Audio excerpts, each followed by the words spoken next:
Hello and welcome to my fourth devlog. I am Lily, and so much has happened since last time, so sit back and be prepared because you're in for a ride now.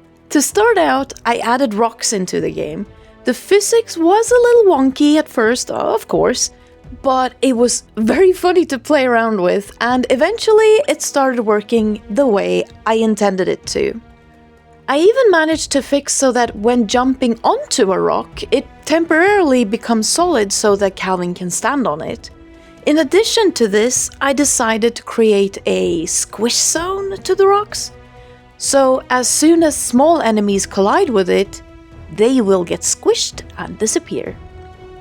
I did, however, notice that if you dash into the rock, it goes out of bounds. And that was a bit troublesome. But instead of trying to tweak the information regarding the rocks, I decided to address something that's been bothering me for a while. That being the dash. Up until this point, it's basically been just a super fast jump forward. It's a good start, of course, but really not what I wanted the dash to look like in the end. So I ended up changing it so that now it lasts for a few seconds. And during that time, Calvin runs much faster. I also added some color variations, so now the sprite turns almost white while Dash is active, and when it's no longer active, the sprite is darker, showing that there's a cooldown, before returning to the original yellowish-green color when the Dash is ready to be used again. One thing that has actually worried me a little bit is that you need 10 diamonds to finish the level, but in theory, you can reach the end of the level only to realize that you've only picked up like 8 or 9 of them, and at that point you would have to backtrack to be able to find the missing ones before you could finish the level. And that doesn't feel like a good solution for me, so I decided to put kind of a guardian in the end of every room. For now, it's just a sample picture that blocks the path moving forward until the diamond has been picked up. It is not perfect, but it is effective and makes it impossible to skip any diamonds along the way. When adding the placeholder guardians, I realized the map feels very, very empty. So I created something I call bubble poops. They are way too fun to run through over and over again. And they do brighten up the map quite a bit. Anyways, I returned to the idea of Dash because I wanted there to be an alternative for the red version as well. However, I wanted to make sure that it was different from how Dash works on green version, since the stats are very, very different between the two versions. I thought about making it possible to hang from the roof, and I even made him slow fall and almost levitate for a moment. But in the end, I settled for being able to move a little faster, not as fast as green though, but more importantly, being able to run up steep walls while Dash being active.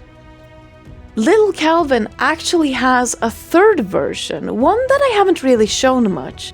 This is because it's only supposed to be working when moving around in water. So I decided it was time to start adding this. I made sprites that included a kinda water-looking area, and then I changed it so that the gravity was lighter, but movement much slower if you used green or red version while being in the water. And when doing this, I also tried out different settings and finally decided on a movement that feels logical for a strange little underground alien creature. You know, as logical as it can be anyways. Even though this game was supposed to mainly be about maneuvering through dark and scary tunnels, using platforms and eventually reaching a goal, I must admit that I really enjoy seeing the shiny blue waters lighting up the scene too. It brings a little more depth in a way. Oh, and to make sure that the blue version wouldn't be used just about anywhere, I coded a solution that if you leave the water, you will automatically be transferred back to green version, so you can continue your journey without issues. I added a dash on blue version as well, while removing the possibility to use dash on green or red while being in the water. Then, suddenly, I realized that when swapping between the versions, red would randomly appear out of bounds, and sometimes half the map away from where he should be. That was quite surprising, I must say. But in the end, it turned out that I had made a silly little mistake in the code, causing red version not to get the correct global position information, instead kind of getting pushed out of the way by the other versions. After that little bug was handled, I made a small change to the temporary sprites for Calvin so that they look a little faded when they are in the water. And in addition to this, I also decided to create a system that changes the color of any rock that falls into the water. They will also change back to their normal color when they leave the water. Perhaps this is very useless, and it took a long time to code, but I do like the thought of water actually affecting things in some way. Did I overdo it though? I don't even know. Anyways, since I still thought that the world looked a little bit too empty, I decided to make some static small versions of the earlier bubble poofs. And then I placed them out so that no two rooms would have the same color variations. I also ended up completing the last few rooms, so from this point the base of the first level is actually completed. And then I had this idea that I wanted to add some kind of sneaky or hidden enemy that would only attack when the player was close. And even though I didn't quite yet know how I wanted it to look, I decided to start coding it. First, I made sure that it attacks when you walk under it. I created a temporary animation to show that there was an attack and played around with that for a bit. I chose to have it hiding in the ceiling when it was not being active, and for it to go back into hiding when the attack was done. Then I added randomness to it, so it only attacks roughly 30% of the time that you walk under it. Also added this goofy little blinking effect to be triggered sometimes when the actual attack is not triggered. After this, I made individual trigger zones to all of these attack from above enemies to account for the difference in height between the floor and the ceiling. So when the ceiling is really low, the movement will not be as far as in a location with a high ceiling. I'm sure this part could have been coded in a much smoother way, but you know what? It works. To add a little extra spice to this enemy, I created a crackling effect that appears randomly in the different locations where an attack from above enemy is hiding in the ceiling. He really needs a new name, doesn't he? I decided to change the UI a little bit and remove the pink hearts that I have been using since I added the UI. Instead, I created something that possibly also is a placeholder, but it represents Calvin much better. Since he can morph between green, red, and blue, it really didn't make sense to have a pink UI. So now he has these colorful things and faded ones when he's taking damage. I also removed the text at the top right corner and replaced it with the icon and just the numbers. It feels like this slimmed down version gives more clear information straight away.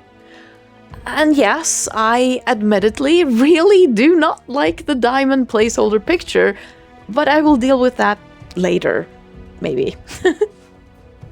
At this point, I started feeling like I was getting closer and closer to being able to open up for playtesting. I mean, nothing is perfect. Absolutely not. And many things still needs to be reworked. but it is playable, I would say.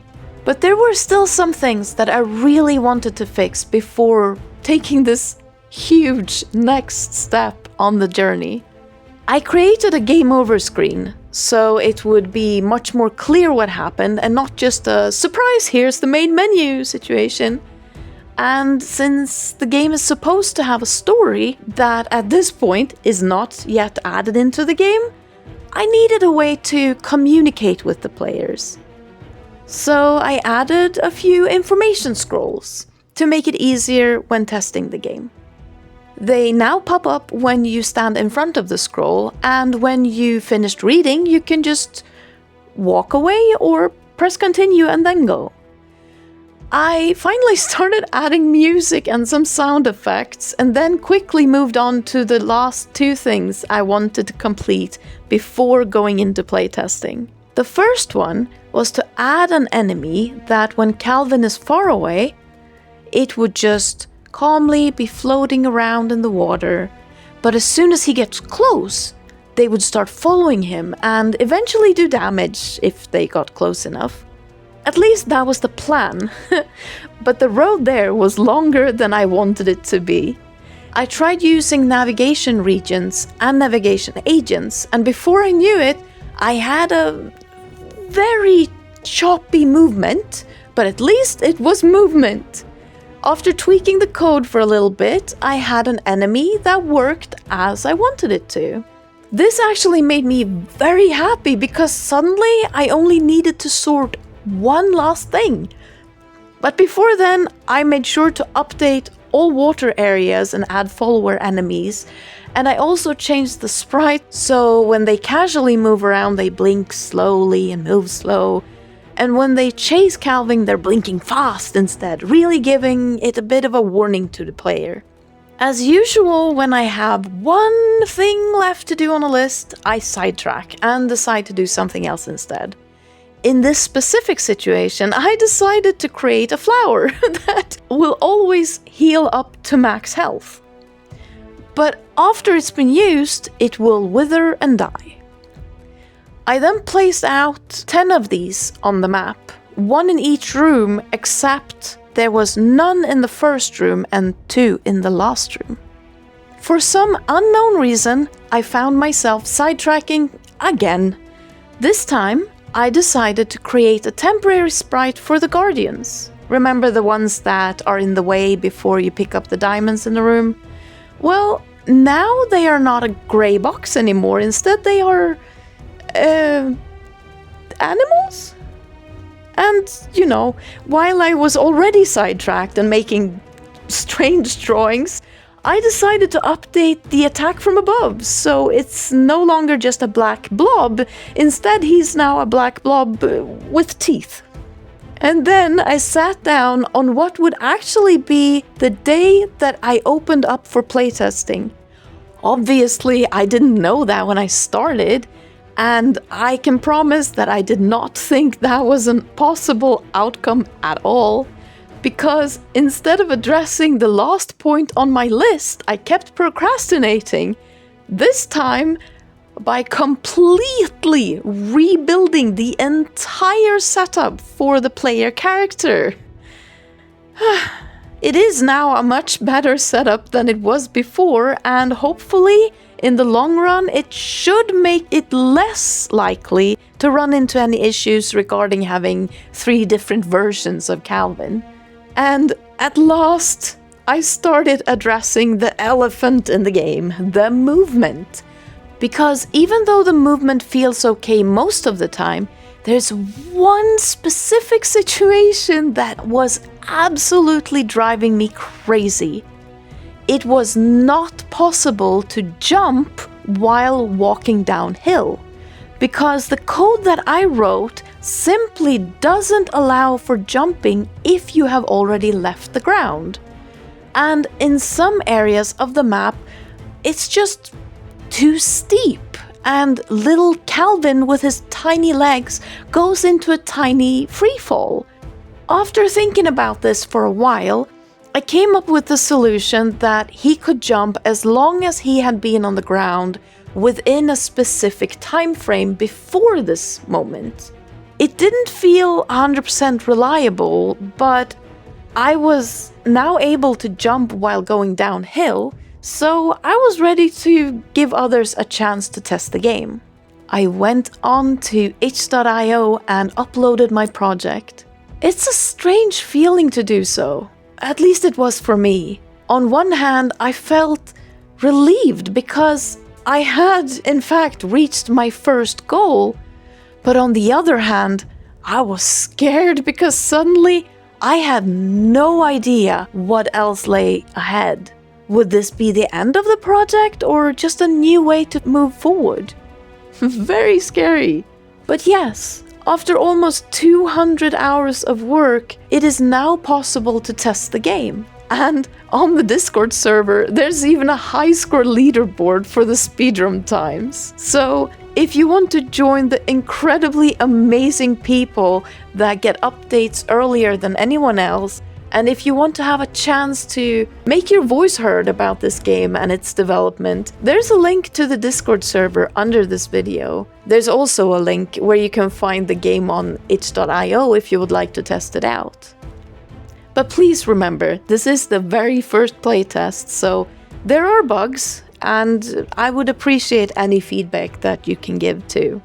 And of course, if you press the little thumbs up icon or even leave a message under the video, I would be super honored and thankful for the support. As always, a huge thank you for watching and taking part in this journey. I hope to see you next time. Bye!